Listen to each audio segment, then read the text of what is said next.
le feu, la mer, et toi.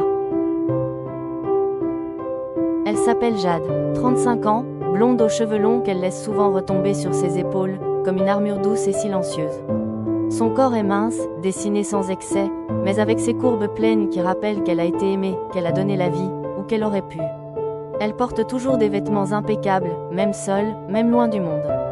Des tailleurs fluides, des blouses soyeuses, des pantalons à pinces, parfois une robe noire qu'on devine choisie pour n'être jamais trop légère, jamais trop ouverte. Elle ne se laisse jamais aller, même pas ici. Directrice d'une entreprise internationale, elle a dirigé des équipes à travers le monde, négocié des contrats faramineux, pris la parole devant des centaines d'hommes en costume. Et jamais elle n'a tremblé. C'est en amour qu'elle a cédé. 2 ans. Cela fait 2 ans qu'elle a signé les papiers, rendu les clés d'un appartement trop grand, essuyé les sourires gênés, les regards pleins de compassion. 2 ans qu'elle a fait une promesse silencieuse. Plus jamais. Plus jamais de dépendance, plus jamais d'attente. Plus jamais un homme dans sa vie. Depuis, elle vit dans une solitude choisie, élégante, précise. Elle travaille trop, voyage seule, évite les invitations. Et quand tout devient trop bruyant, elle loue une maison. Comme celle-ci, isolée, face à l'océan, là où même les souvenirs finissent par se noyer. Les journées de Jade, ici, suivent un rythme qu'aucune horloge ne dicte. Elle se lève tôt, souvent avant le lever du soleil, simplement guidée par la lumière grise qui filtre à travers les volets. Elle enfile un pull ample, marche pieds nus jusqu'à la cuisine, fait chauffer de l'eau et prépare son thé préféré, un Earl Grey aux notes de bergamote. Puis, tasse en main, elle s'installe sur la terrasse en bois, enveloppée dans un plaid, et regarde la mer. Toujours elle commence par là, le silence, le vent, le ressac. Parfois, elle parle à l'océan. Pas à voix haute, pas tout à fait. Mais ses pensées coulent vers lui, comme si les vagues pouvaient les emporter et les transformer en paix. Après le petit déjeuner, elle part marcher, seule, les cheveux noués, les mains dans les poches de son manteau beige. La plage est vaste, vide, encore fraîche à cette heure. Elle y marche longtemps, sans but précis. Elle ramasse parfois un coquillage, s'arrête devant une empreinte d'oiseau dans le sable humide, observe les nuages. Son esprit s'apaise dans ce décor brut, dans cette simplicité qu'aucun agenda ne vient troubler. Vers midi, elle rentre à la maison. Elle cuisine peu, mais avec soin. Des plats simples, qu'elle dresse joliment, comme si elle s'invitait elle-même. Puis elle lit, longtemps, couchée sur un transat, parfois sur le tapis du salon, un livre ouvert, les yeux perdus entre 2 lignes, son regard glissant vers la mer dès qu'un souvenir lui serre le cœur. L'après-midi, elle retourne souvent sur la plage. Elle s'y allonge parfois, en maillot, les bras étendus, les yeux clos. Le soleil sur sa peau lui rappelle qu'elle est vivante, et c'est déjà beaucoup. Parfois, elle écrit quelques lignes dans un carnet de cuir, sans intention, juste pour se dire ce qu'elle n'ose dire à personne. Le soir venu, elle ouvre une bouteille de vin. Un seul verre. Elle allume le feu dans la cheminée, s'installe devant, les jambes repliées sous elle, et regarde les flammes danser. Puis elle sort, même s'il fait froid. Elle enfile un long manteau, glisse ses pieds dans des bottes, et va s'asseoir sur le petit banc face à la mer. Et là, encore, elle parle à l'océan. Elle lui confie ses doutes, ses souvenirs, ses colères aussi. Elle lui parle de son ex-mari, de tout ce qu'elle n'a jamais dit à voix haute. De sa peur d'aimer encore. De sa solitude choisie mais lourde parfois. Et l'océan, lui, ne répond pas. Mais il l'écoute, sans jugement. Et c'est tout ce dont elle a besoin. La tempête s'est levée sans prévenir. Dans l'après-midi déjà, le ciel s'était assombri plus vite que d'habitude, comme s'il portait en lui une colère ancienne. Le vent, d'abord doux et tiède, s'était mis à gronder, à gifler les vitres, à faire craquer les poutres de la maison. Mais Jade n'avait pas bougé. Elle avait simplement allumé une bougie, comme un rituel, et observé la mer qui devenait folle. À la nuit tombée, tout s'accélère. Les éclairs zèbrent le ciel sans relâche, au point que l'obscurité n'existe plus tout à fait. On dirait que le monde clignote, entre ombre et lumière crue. Le tonnerre ne résonne pas par vagues, il martèle sans pause, comme une guerre au loin. Et la pluie tombe en rideaux denses, obliques, cinglants. Chaque goutte semble vouloir transpercer le toit. Les vagues, elles, montent jusqu'au rocher, à quelques mètres seulement de la maison. Le ressac cogne avec violence. L'écume gicle sur les vitres comme une main furieuse. Jade regarde tout cela sans peur. Elle est debout, face à la baie vitrée du salon, les bras croisés sur sa poitrine, enveloppée dans un long pull en cachemire. Ses cheveux sont lâchés, un peu froissés. Le feu crépite derrière elle. Et pourtant, malgré sa sérénité apparente, elle pense « J'aurais préféré ne pas être seule ce soir ». Pas qu'elle craigne pour sa vie. La maison est solide, elle le sait. Et elle n'est pas du genre à paniquer. Mais il y a dans la tempête quelque chose d'immense, de trop grand pour une seule âme. quelque chose qui vous rappelle que le monde continue, qu'il s'agite et se déchaîne, pendant que vous restez là, figé, coupé de tout. Pas de réseau, pas de contact, pas même une radio pour faire semblant. Seulement la mer, le vent, le ciel en feu. Et elle murmure, presque malgré elle. Tu pourrais me prendre dans tes bras, juste ce soir. N'importe qui, juste, quelqu'un. Puis elle rit doucement, un rire sans joie. Elle ne parle plus qu'à la mer, comme toujours. Et elle se dit que demain, elle oubliera cette faiblesse. Elle reprendra son calme, sa solitude propre, sa dignité d'âme forte. Mais ce soir, la tempête est trop violente. Et le silence de la maison trop criant. Soudain, tout s'éteint. Un claquement sec, puis le silence. La lumière vacille une dernière fois avant de disparaître entièrement, ne laissant derrière elle que la danse vacillante des flammes dans la cheminée. Jade reste immobile. Son regard s'ajuste. Les ombres prennent le relais, mouvantes, vivantes presque. Elle souffle un juron à mi-voix. Pas de courant, pas de lumière, pas de chauffage, si le feu venait à s'éteindre. Et surtout, pas de moyen de communication. Elle s'apprête à chercher une bougie de secours dans le tiroir de la cuisine, quand ça frappe. Fort, 3 coups, nettement plus pressés que ceux d'un facteur ou d'un voisin. Elle sursaute, le bois de la porte tremble sous l'impact. Puis une voix, masculine, étouffée par la pluie, mais bien réelle. « Ouvrez-moi, s'il vous plaît. » Un instant, tout s'arrête en elle. Le bruit de son cœur couvre presque celui du vent. Elle ne bouge pas, ne répond pas. Une main sur la poitrine, l'autre légèrement tremblante le long de sa cuisse. Un inconnu, ici? Comment aurait-il pu arriver jusqu'à cette maison? Par ce temps? À pied? En voiture? Qui frapperait à cette heure, dans un lieu aussi isolé, au cœur d'une tempête pareille? La voix revient, plus forte, plus claire. Je ne vous veux aucun mal. Je suis trempée, je n'ai nulle part où aller. Jade inspire profondément. Elle n'a pas peur, pas vraiment, mais elle sait que tout bascule à partir du moment où elle touche la poignée. Qu'il y aura un avant et un après cette porte. Elle jette un coup d'œil vers le feu, vers le salon devenu refuge, vers la mer en furie dehors. Et sans s'en rendre compte, elle murmure. Ne me fais pas regretter. Puis elle avance, lentement. Elle déverrouille la serrure et ouvre la porte. La porte s'ouvre dans un craquement sec, emportée par une bourrasque de vent glacé. Jade recule d'un pas. Devant elle se tient un homme, trempé de la tête aux pieds, littéralement ruisselant. Son parka noir colle à sa peau, dégoulinant sur le seuil de bois, son gant foncé tremblant de froid à chaque rafale. De l'eau s'échappe même de ses cheveux, masquant en partie ses traits. Le capuchon est tombé, mais l'obscurité, percée seulement par la lumière orangée de la cheminée et les éclairs zébrant le ciel, l'empêche de distinguer son visage. Il est grand, il respire fort, on dirait qu'il s'accroche à sa dernière force. D'une voix grave, un peu rauque, mais étonnamment calme, il murmure « Merci, merci d'avoir ouvert. Est-ce que je peux entrer ?» Il pose une main sur le chambranle, comme s'il n'osait pas faire un pas sans y être autorisé. Puis il ajoute, haletant légèrement « J'étais en mer. Sur mon voilier. La tempête m'a pris de court, je n'ai pas réussi à rejoindre le port à temps. J'ai lutté pendant des heures, et j'ai dû finir à la nage. » Il marque une pause, essuie ses yeux d'un revers trempé. Je ne sais pas dans quel état est le bateau. Mais moi je n'en peux plus. S'il vous plaît, laissez-moi me mettre près de votre feu. Juste un moment. Jade ne dit rien, elle le regarde, observe cette silhouette noire, tremblante, vulnérable. Il ne semble ni dangereux, ni arrogant. Juste brisé de froid, et encore vibrant d'adrénaline. Elle pourrait refermer la porte.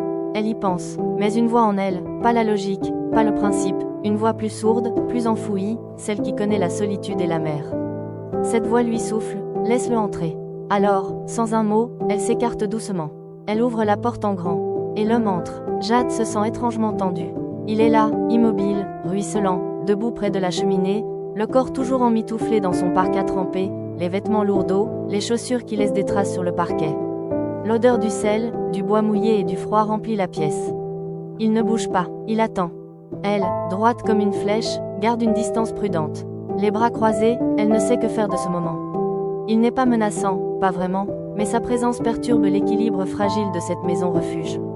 Elle se racle légèrement la gorge, sans oser fixer son visage noyé d'ombre.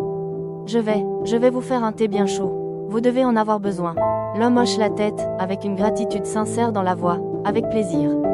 Merci infiniment. Elle attrape la vieille bouilloire en métal posée sur l'étagère, la remplit au robinet, puis revient la poser tout près du feu, sur une grille en fonte. Le contact de ses doigts avec le métal l'ancre dans quelque chose de tangible, de simple. La chaleur de la cheminée fait déjà monter un peu de vapeur.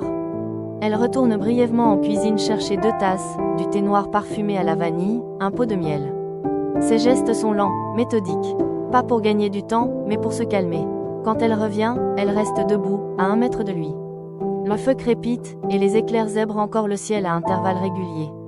Elle verse l'eau chaude dans les tasses, ajoute une cuillère de miel dans chacune, puis tend la première vers lui. Tenez, c'est très chaud. Il tend les mains, ses doigts sont rougis par le froid, encore crispés. Leurs regards se croisent pour la première fois. Merci, vraiment, je ne pensais pas trouver âme qui vive ici. Elle ne répond pas tout de suite. Elle garde sa tasse dans une main, l'autre glissée contre sa hanche. C'est pas très fréquenté, en effet.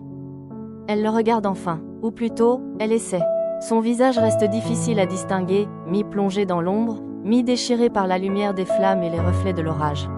Seule sa voix semble claire, calme, profonde. Un silence s'installe, ni lourd, ni gênant, juste, suspendu. Jade l'observe en silence, la tasse chaude entre les doigts, figée debout à 1 mètre de lui.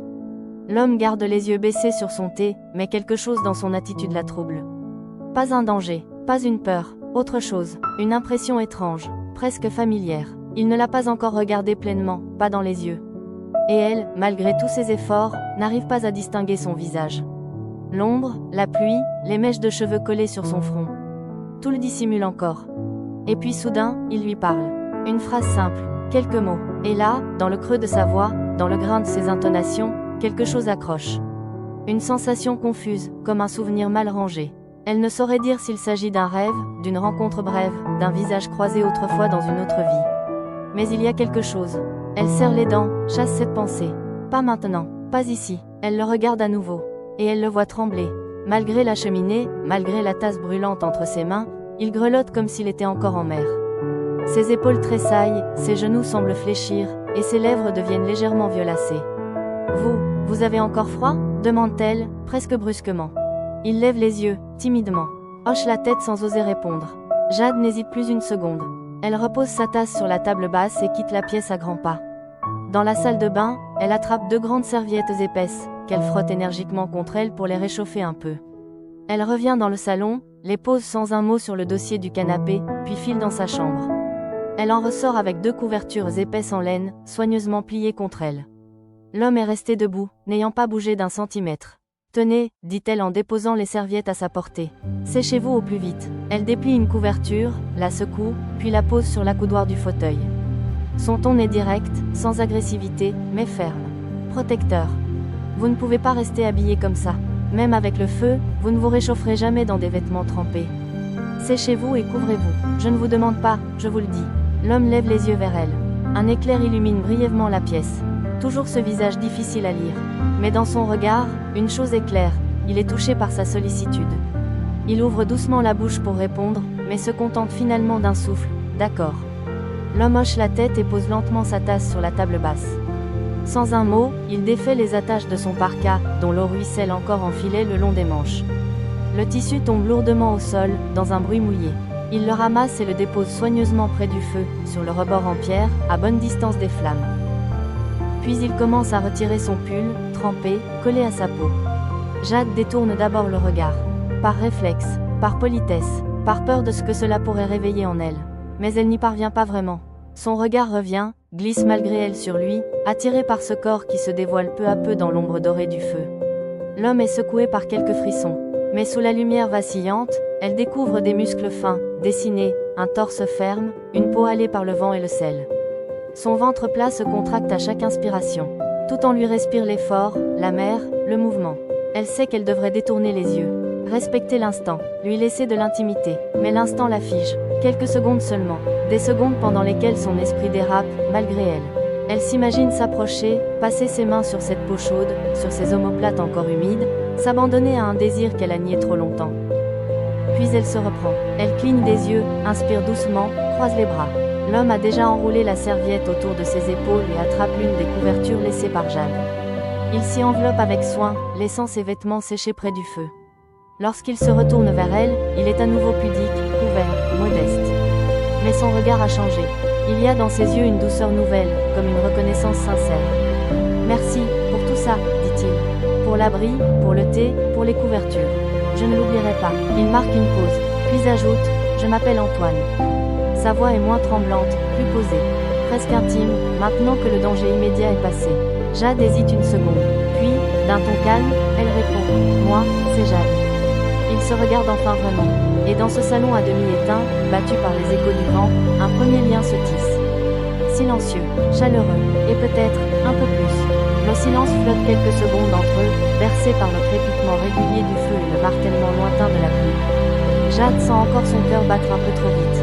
Elle garde les bras croisés, sa tasse à moitié vide, les yeux posés sur la couverture qui entoure Antoine. Elle se racle doucement la gorge, puis dit, d'un ton un peu hésitant, « Je suis désolée. Je n'ai pas de vêtements secs à vous proposer. Je suis seule ici, et, ce que j'ai dans mes placards. Ce ne serait ni à votre taille, ni très approprié. » Elle marque une pause, et, presque sans réfléchir, laisse glisser, surtout pour quelqu'un d'aussi musclé. Elle s'en veut aussitôt. Le mot est parti tout seul, comme un aveu. Ses joues s'enflamment, elle détourne le regard, soudain mal à l'aise comme une adolescente. Antoine ne semble pas se moquer. Il sourit doucement, humble, et répond avec calme, « Ce n'est rien, vraiment. Mes vêtements finiront bien par sécher. Et dès que la tempête se calmera, je partirai. Je ne veux pas vous déranger plus longtemps. » Jade relève la tête. Ses yeux le cherchent dans la pénombre. Et cette fois, sans détour, elle lui répond, « Vous ne me dérangez pas. » Pas du tout. Elle est sincère. Trop sincère, peut-être. Elle le regarde à nouveau, ce corps à demi dissimulé sous la couverture, qu'elle a entrevu un instant tout à l'heure, dans la lumière du feu. La ligne des épaules, la courbe des bras, la peau encore humide. Tout est revenu en mémoire. Et l'envie avec. Elle tente de penser à autre chose. À la pluie, au silence, au thé refroidi entre ses mains. Mais rien n'y fait. L'image de lui, torse nu, à quelques pas d'elle, reste là. Présente, insistante, elle serre sa tasse plus fort, ferme un instant les yeux. C'est ridicule, elle ne le connaît pas. Elle ne veut plus d'homme dans sa vie. Elle se l'est promis, juré, et pourtant. Elle ouvre les yeux, croise à nouveau son regard. Il n'a rien dit, rien montré, mais elle se demande, maintenant, s'il ressent la même chose. Un long moment passe sans qu'aucun des deux ne parle. La pluie continue de marteler les vitres, plus régulière maintenant, comme si la tempête s'essoufflait. Le feu crépite doucement, le thé est presque froid. Et dans ce calme suspendu, Antoine tourne la tête vers elle. « Je peux vous poser une question ?» murmure-t-il. Jade lève les yeux, un peu surprise. « Allez-y. » Il hésite un instant, puis dit d'une voix tranquille. « Pourquoi êtes-vous seul ici ? Dans un endroit aussi reculé, en pleine tempête. Vous n'avez pas peur ?» Elle esquisse un léger sourire, un peu triste. « Non, la peur, je crois que je l'ai laissée derrière moi depuis longtemps. » Elle reste un instant silencieuse, les yeux perdus dans les flammes. Et puis, sans trop savoir pourquoi, elle parle.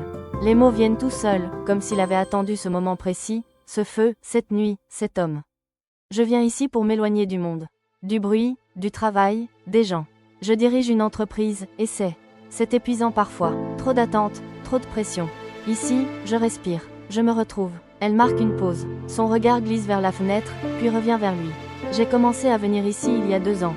Elle le fixe, après mon divorce. Antoine baisse les yeux, doucement. Il ne dit rien tout de suite. Puis, dans un souffle, je comprends. Jade attend. Elle sent que quelque chose vient, que ce n'est pas fini. Antoine relève la tête. Son regard est clair, profond, un peu lointain.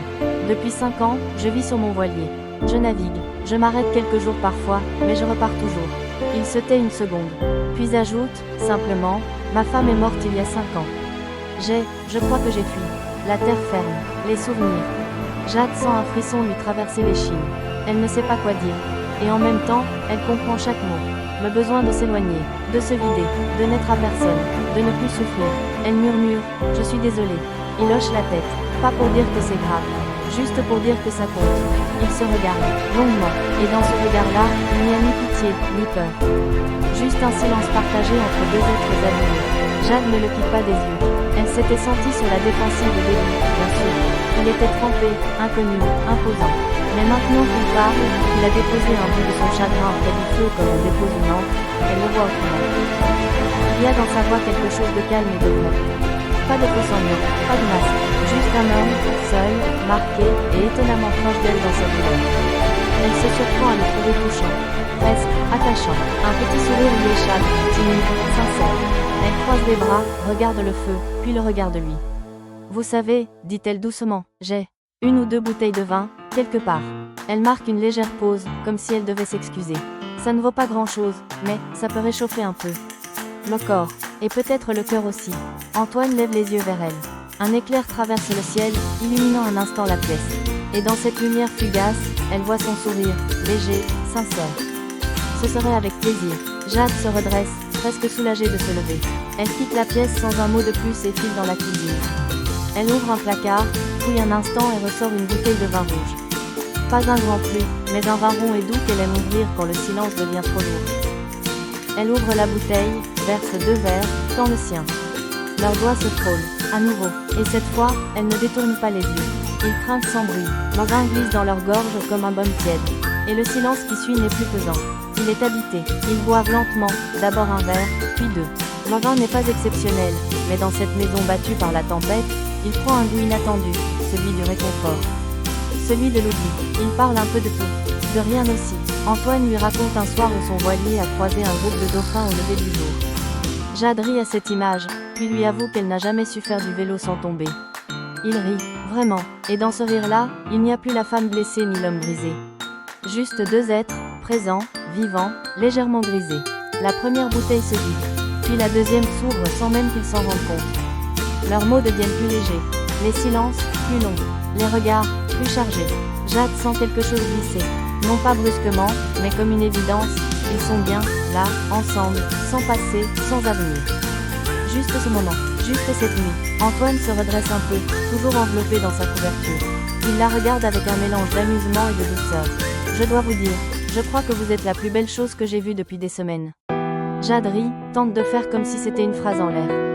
Mais son cœur rate un battement. Vous dites ça à chaque femme qui vous recueille au coin du feu, après un naufrage? C'est la première fois qu'on me sauve ainsi. Il marque une pause, penche un peu la tête. Et puis, vous êtes vraiment belle, Jade. Même si vous essayez de le cacher derrière vos grands silences et vos pulls trop sages. Elle sent ses joues s'enflammer. Mais cette fois, elle ne détourne pas les yeux. Elle s'humecte les lèvres, recule un peu sa mèche de cheveux derrière l'oreille. Et vous avez ce genre de sourire qu'on n'oublie pas, même après 2 bouteilles de vin. Antoine esquisse un rictus, lent, magnétique. Il s'approche légèrement, juste ce qu'il faut pour réduire la distance, sans la franchir. Est-ce que je peux vous avouer quelque chose? Allez-y, depuis tout à l'heure, j'ai envie de vous toucher. Un frisson la traverse. Elle reste immobile, son verre entre les mains, son souffle un peu plus court. Elle ne répond pas, mais elle ne dit pas non. Pendant quelques secondes encore, Jade reste immobile, le cœur battant à l'intérieur de sa poitrine comme un tambour sourd. Le feu projette des ombres douces sur les murs, la tempête s'est un peu calmée dehors, mais en elle, tout s'agite.